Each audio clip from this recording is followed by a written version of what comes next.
मानसीचा आज आपल्या सासरी पहिला दिवस होता।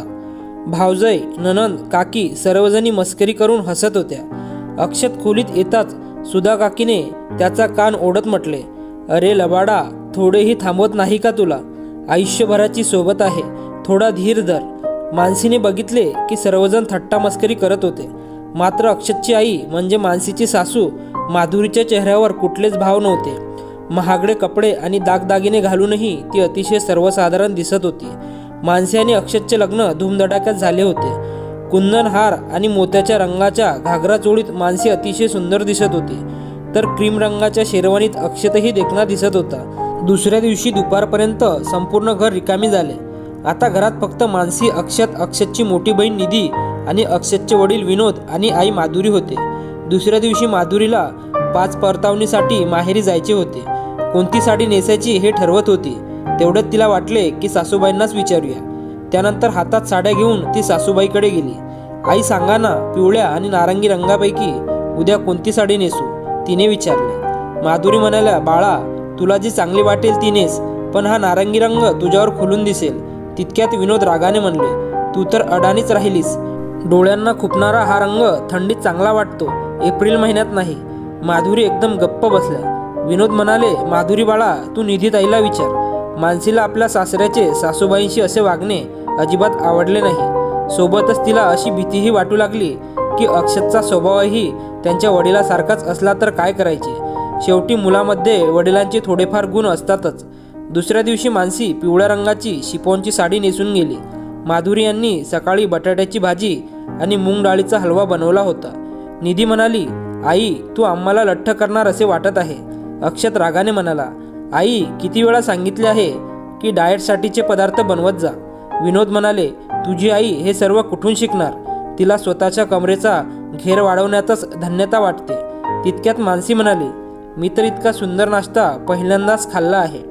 मानसीने केलेले कौतुक ऐकून माधुरीचा चेहरा खुलला। त्यानंतर अक्षत आणि मानसी 15 दिवसांसाठी हनीमूनला गेले। त्यावेळी माधुरीच्या असे लक्षात आले की अक्षतच्या घरून एकतर त्याचे वडील किंवा बहीणच फोन करतात। अक्षत आणि मानसी गोव्याहून परत आले तेव्हा निधीताई तिच्या सासरी निघून गेली होती। मानसीने गोव्याहून आणलेल्या भेटवस्तू सासूबाईंना दाखवल्या। मानसी सासऱ्यांसाठी टी-शर्ट आणि सासूबाईसाठी गॉगल घेऊन आली होती। माधुरीसाठी आणलेल्या भेटवस्तू पाहून विनोद म्हणाले, मानसी बाळा, हे काय घेऊन आलीस तू तुझ्या सासूबाईसाठी? माधुरीने गॉगल कधीच घातलेला नाही। इतकी वर्षे शहरात राहूनही ती थोडीशीही बदललेली नाही। ती काय गॉगल लावणार? मानसी म्हणाली, अहो बाबा, आधी लावला नाही तर बिघडले कुठे, आता लावेल। दुसऱ्या दिवशी विनोद आणि अक्षत कामावर गेले। मानसीकडे अजून 7 दिवसांची सुट्टी शिल्लक होती। ती स्वयंपाकघरात गेली तर तिथे सासूबाई बेसनाचे लाडू बनवत होत्या। मानसीकडे पाहत त्या स्मित हास्य करत म्हणाल्या, बाळा, तुला बेसनाचे लाडू आवडतात ना, तेच बनवत आहे। मानसी लाडू खात म्हणाली, सासूबाई, खरंच तुमच्या हाताला खूप चव आहे। माधुरी निराश होऊन म्हणाली, बाळा, गेल्या 30 वर्षापासून जेवण बनवत आहे, त्यामुळे जेवण चांगलेच बनवता आले पाहिजे ना। मानसी म्हणाली, आई, तुम्ही खरंच खूप चांगले जेवण बनवता। सर्वांनाच इतके चांगले जेवण बनवता येत नाही। मानसीच्या लक्षात आले की तिची सासूबाई घरकामात पारंगत होती, पण ती अजिबातच नीटनेटकी राहायची नाही। संध्याकाळ होताच माधुरीने विनोद आणि अक्षतसाठी पोहे बनवू लागल्या। तितक्यात मानसी तिकडे आली आणि म्हणाली, आई, मी चहा बनवते, तुम्ही जा आणि तयार व्हा। माधुरी म्हणाल्या, कशासाठी तयार व्हायचे? मानसीने त्यांना नवीन ड्रेस दिला आणि म्हणाली, तुम्हाला नीटनेटके पाहून बाबा खुश होतील। विनोद आणि अक्षत घरी आले तेव्हा गरमागरम चहाचे गोड घेत अक्षत मानसीला त्याच्या कामावरील प्रोजेक्टबद्दल सांगू लागला। विनोद यांनी माधुरीकडे एक तिरपा कटाक्ष टाकला आणि टोमणा मारत म्हणाले, माधुरी, मीही तुझ्यासोबत कामावरील प्रोजेक्टबद्दल चर्चा करू शकलो असतो तर किती बरे झाले असते। माधुरी डोळ्यातील अश्रू लपवत स्वयंपाकघरात गेल्या। कपडे बदलताना विचार करू लागल्या की विनोद यांनी आतापर्यंत कधीच तिला पत्नीचा सन्मान दिला नव्हता। सतत तिला अडाणी म्हणायचे, त्यामुळे आपण पदव्युत्तर शिक्षण घेतले आणि याचाही माधुरी यांना विसर पडला होता। रात्री मानसीला राहावले नाही। तिने अक्षतला विचारले, बाबा सतत आईचा अपमान का करतात? अगं, बाबा खूप हुशार आहेत आणि आई बावळटासारखी वागते, त्यामुळे बाबा तिच्याशी असे वागतात, अक्षतने सांगितले। नंतर मानसीला मिठीत घेत म्हणाला की प्रत्येकजण माझ्यासारखा नशीबवान नसतो, की त्याला तुझ्यासारखी हुशार आणि सुंदर पत्नी मिळेल. दुसऱ्या दिवशी जेव्हा माधुरी आणि मानसी एकट्या होत्या तेव्हा माधुरी म्हणाली, आई, तुम्हाला वाईट वाटणार नसेल तर एक विचारू का? तुम्ही बाबांची प्रत्येक गोष्ट काय ऐकता? माधुरी म्हणाल्या, बाळा, मी तुझ्यासारखी हुशार आणि सुंदर नाही, शिवाय स्वतःच्या पायावर उभी नाही. मानसी म्हणाली, तुम्ही सुंदर दिसता, तुमचा बांधाही कमनीय आहे, फक्त चेहऱ्यावर स्मितहास्य ठेवायची गरज आहे. माधुरी म्हणाल्या, उगाच मस्करी करू नकोस. माझी सासू, नणद, भावजय इतकेच नाही तर माझी मुलेही मला अडाणी समजतात. मानसी म्हणाली, आई, तुम्हाला असे वाटते कारण तुम्ही तसा विचार करता. तुम्ही जसा तुमच्याबद्दल विचार कराल तसाच दुसरेही करणार. रात्री जेवताना मानसीने विनोद यांना विचारले की बाबा, आपल्या आई खूप छान जेवण करतात, आपण त्यांना एखादा व्यवसाय सुरू करून दिला तर? विनोद हसत म्हणाले, बाळा, आजचे जग सादरीकरणाचे आहे. माधुरीसारखे जेवण तर कोणीच बनवू शकते. मार्केटिंग आणि इतर कामे कोण करणार? तुझी सासूबाई कोणाच्या पुढे 2 शब्द बोलू शकत नाही. तिने आयुष्यभर काहीच केले नाही, मग आता 51 वर्षाच्या वयात काय करणार? दुसऱ्या दिवशी जेव्हा माधुरी स्वयंपाकघरात काम करत होती तेव्हा मानसीने व्यवसायासंदर्भातील सर्व आराखडा तयार केला. तिने माधुरीचे स्वयंपाकघर नावाचा एक यूट्यूब चॅनल तयार केला. त्यानंतर म्हणाली, आई, तुम्ही जे काही बनवाल त्याचा मी व्हिडिओ तयार करेन. हळूहळू सबस्क्रायबर वाढतील आणि त्यातूनच लोकांना तुमच्या हाताच्या चवीबद्दल समजेल. शिवाय यातूनच तुम्ही तुमचे स्वतःचे उत्पन्न मिळवू शकाल. सासू घाबरून म्हणाल्या, बाळा, मला हे जमणार नाही.